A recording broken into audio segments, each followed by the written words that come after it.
So this is the last problem. This is number 8 on 5.1, and it's meant to be a little bit more challenging, so I'm actually not going to solve the whole thing for you because that takes away from the challenge part of it.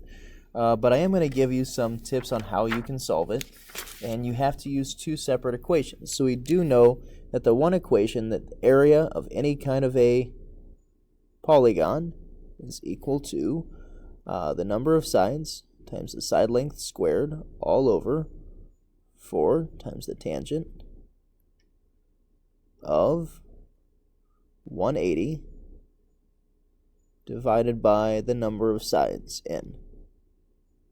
Okay?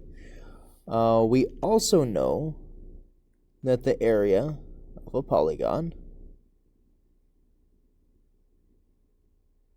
is equal to 1/2 times the apothem times the perimeter.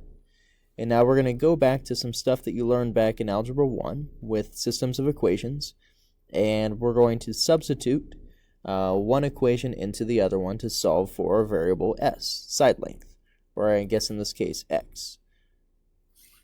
And it looks like that might be tricky because we have a's and p's on one side, we have n's and s's on the other side.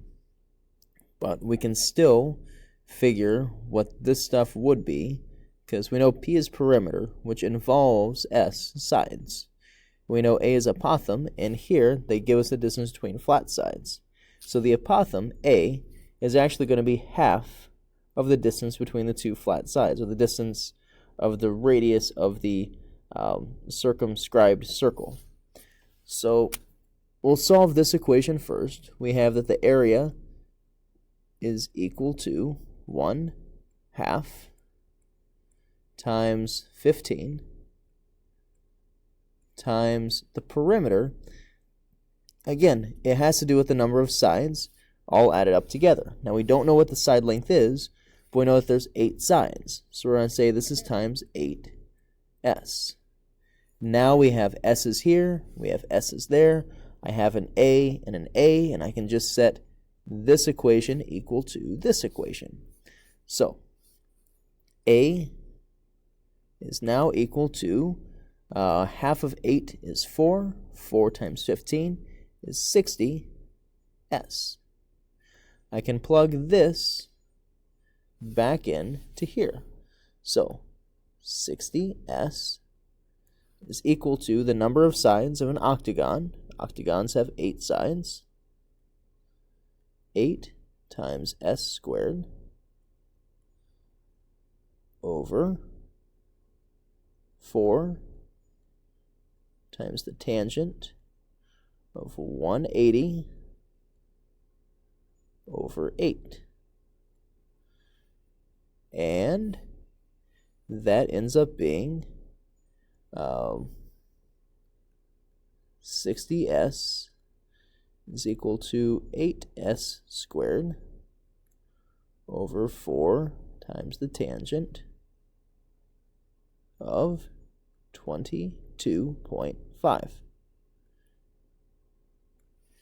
Now, this is going to involve you getting out your calculator and using the tangent function, which I know you don't have very much practice with, but it's not so bad. I think you can figure it out.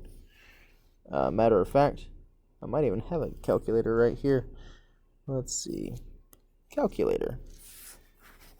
Even your computers, if you have just a regular computer, you should be able to change this from standard to scientific.